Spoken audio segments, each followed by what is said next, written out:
I see my friend waving a sign about decriminalizing cannabis. I'll take that as a question. From back then, I'm in favor of legalizing it, tax and regulate. To now, pot stores, some government-run, ready if tomorrow customers are lined up out the door. For the brand new user, the 70-year-old grandmother who's curious, and we expect some people may come in just to look around. Tonight, Canada becomes the second and largest country in the world to legalize recreational pot. No one expects the country to suddenly look like this all the time, but the Liberals have made a gamble on legalization, and there will be challenges, with some already casting blame. They created this mess, and then they want the provinces and the police, and they said, no, you guys figure it out. I think that Premier Ford should be very careful. This is not a partisan issue. Parliament has spoken. The legislation has been passed. This is now a public health issue. Also a public safety issue, says Ford. Make no mistake, by rushing legal cannabis out of the door before ensuring police have the tools they need, the Trudeau Liberals are putting people at risk. Problem is, that's not what police say. I'm here to tell Canadians that the police are ready. Hey, how you doing? There are concerns about whether there are enough officers specially trained to catch high drivers, whether the tough new laws to punish them will actually be used, and the Liberals authorized new saliva tests to help detect high drivers, but many forces aren't buying them, citing the cost and questioning how well they'll work in the cold. Still, police don't sound panicked. We have been dealing with impaired driving by drugs for many, many years.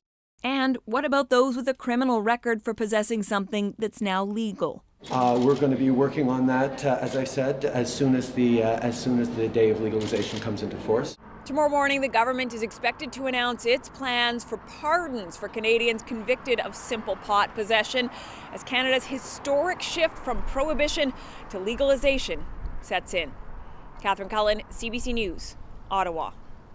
Now, you heard the government mention this is a public health issue. But on that front, as Christine Birak explains, some doctors fear this is all just a massive social experiment that could have lasting impacts. As far as public health experiments go, legalizing cannabis is a biggie. The road is uncertain. The Canadian Medical Association Journal warned the government not to take it, saying the long-term health impacts could be devastating. And if more Canadians end up smoking pot, this experiment will have failed. We don't want to find out, like we did with tobacco down the line, decades down the line, that we made a mistake and it could cause even more adverse effects than we suspect it does. Making new research key to revealing the bigger picture. While there are many, here are 3 big questions researchers will be looking to answer. For starters, how many Canadians are actually buying and using cannabis? I think the biggest thing is that we can now start to measure not just whether people use this, but problematic use. Much in the same way as alcohol, that many people can use it responsibly. We know some people have problematic use. That's where the conversation will go for cannabis. For young people, pot is still illegal, but about 1 in 5 teens has smoked it anyway. Depending on how often they use it, cannabis can impact their brain development. Youth experts have learned hard lessons from tobacco and alcohol. They'll be keeping track of who is selling pot where and how is it being marketed. Corporations are pretty capable of arranging things and packaging things and promoting things in a way that, they're not directly advertising to young people, but it does appeal to young people. A group that's being heavily targeted in the marketing of pot is seniors. They're also the fastest growing group of cannabis users. Researchers want to know, how will cannabis impact the health of seniors? They might be taking other prescription drugs, and we don't know a lot about how cannabis interacts with other prescription drugs. So I'm particularly interested in monitoring the seniors group as well as the youth and everybody in between. So are many other countries around the world. They too will be watching this massive experiment with pot to learn from our successes and doctors fear our failures. Christine Birak, CBC News, Toronto. Now, a big part of making legalization a success is breaking the illegal trade. For that to happen, provinces have to get the price of pot right. But our Susan Ormiston tracked down a pot dealer in Toronto. We've agreed to conceal his identity, and he's confident his business will continue to boom on the black market.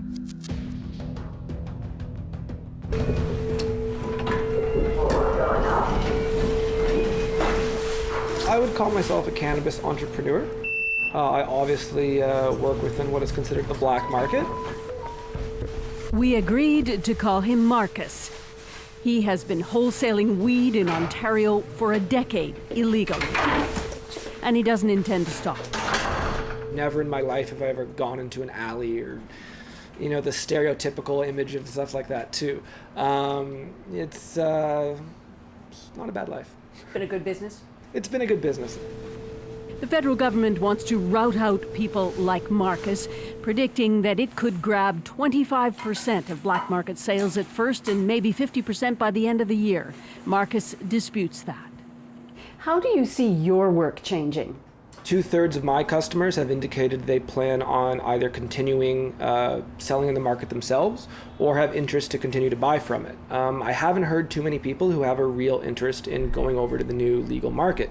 This is a Gorilla Glue crossed with a Girl Scout cookies.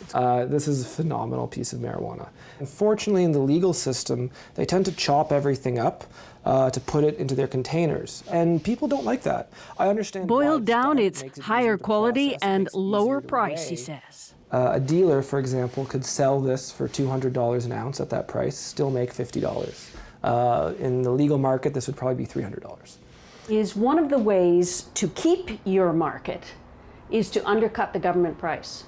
I believe my prices are already undercutting the government price. And the truth is, yes, prices can drop even farther.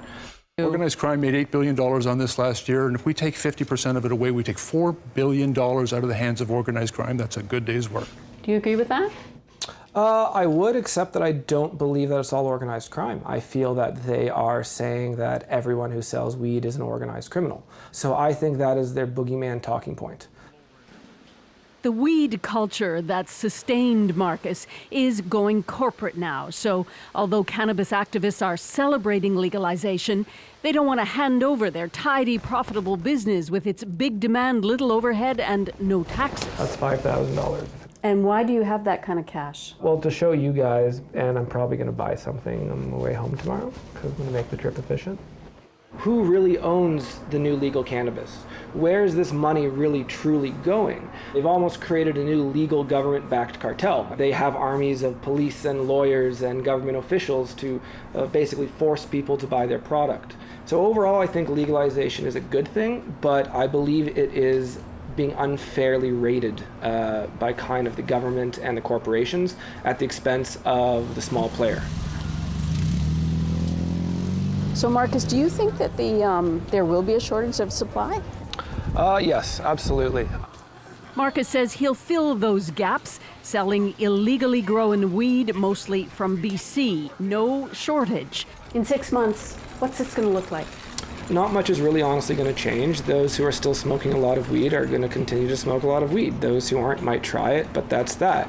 If you're happy continuing buying from the black market, continue to do so. We'll still be here.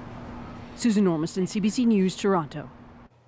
You heard Marcus talking about undercutting the government price. In the past, the federal government has suggested $10 a gram might be enough to squeeze out criminal sales, but provinces think they'll have to go much lower. Take New Brunswick. Legal marijuana there will cost between $6 and $15 a gram, depending on the strain, which is pretty standard across the country, though it is a little cheaper in BC and Quebec. The low end there approaches $5 a gram. And while it's hard to pinpoint a price on the black market, StatsCan gave it a shot, asking pot users what they paid. In New Brunswick, it was an average of $7 a gram. In BC, $6.87, and the lowest in Canada, Quebec, at $5.83 a gram for the illegal stuff.